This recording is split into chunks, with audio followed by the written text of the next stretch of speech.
going to have a single currency in Africa? Why not? That is possible. Daughter Excellency Randia Mandrato, it's your turn, sir. 4 minutes. Je ne pense pas. Well, I do not think that Pan-Africanism is actually dying out. No, because Pan-Africanism is in us. We are Pan-Africanists. You cannot erase the history of this continent, the history which also includes the efforts of our diaspora. So Pan-Africanism is really not dying in Africa.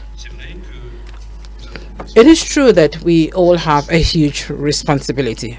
The current generation that we have to work to make sure that the future generation should not forget what our founding fathers actually had in mind when they were establishing the OAU, so that all those who are in Africa should continue to live the same dream the same dream.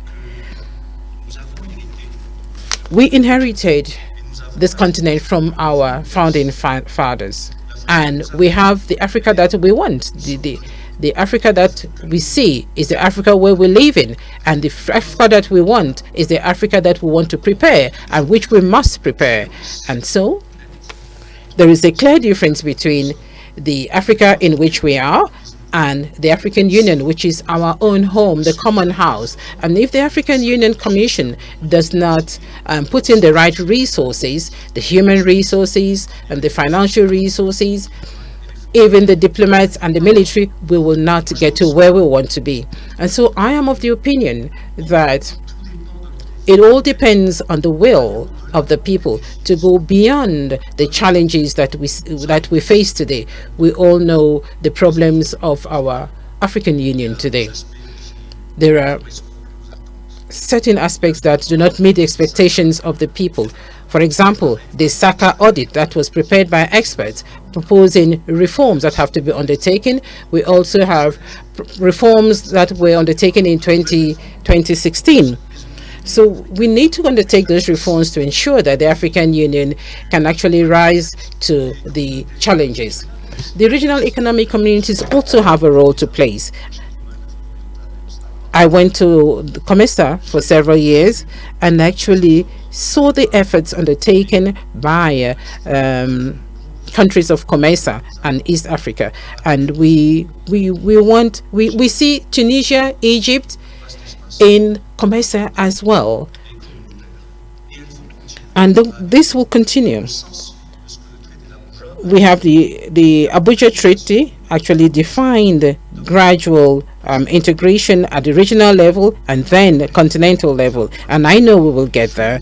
And I am going to work with the members of the next commission so that together we can actually make all of this easy. And lastly, I think we should also bear in mind, we should also think about the military bases, the foreign military bases in Africa, in African countries. Some countries have already started to take their own destiny in their hands in terms of their security. We should be brave enough, we should actually have that courage to make sure that we can actually stand out there as adults that can actually take their destiny in their own hands. Foreign military bases in Africa, we do hope that in a few years' time, those military bases will be a thing of the past, because these military bases are actually a source of conflict. Thank you. Thank you very much, Excellency Randram Mandriato, candidate of Madagascar. Now we listen to Raila Amolo Odinga, candidate of Kenya. Thank you. Well, I mentioned earlier on about the inter-African trade, which today stands just at 15%. Inter-European trade, on the other hand, stands at 70%. Inter-Asian trade stands at 60%. Africa trades more with the external world than with itself, wasting a lot of resources. Now, how did Europeans come from behind and leapfrog and overtake Africa? That is something that we need to ask ourselves. But here we need to now look forward to see how we can be able to make use of this huge domestic market that we have. We have a population of 1.4 billion people. And that is what has helped China. China did two things. One was to train the younger generation, the youth, so that they had a very highly skilled manpower. And when they liberalized their economy, the manufacturing unit in the West rushed to China. If you go to China, for example, take the automobile, the Ford, the Jeep, the BMW, the Mercedes, the Toyota, the Nissan, they're all there in China. And because there was cheap, highly skilled, cheap labor, secondly, cheap raw material. The raw materials which they were actually getting originally from Africa. And that is how China has managed to develop a 600 million people middle class.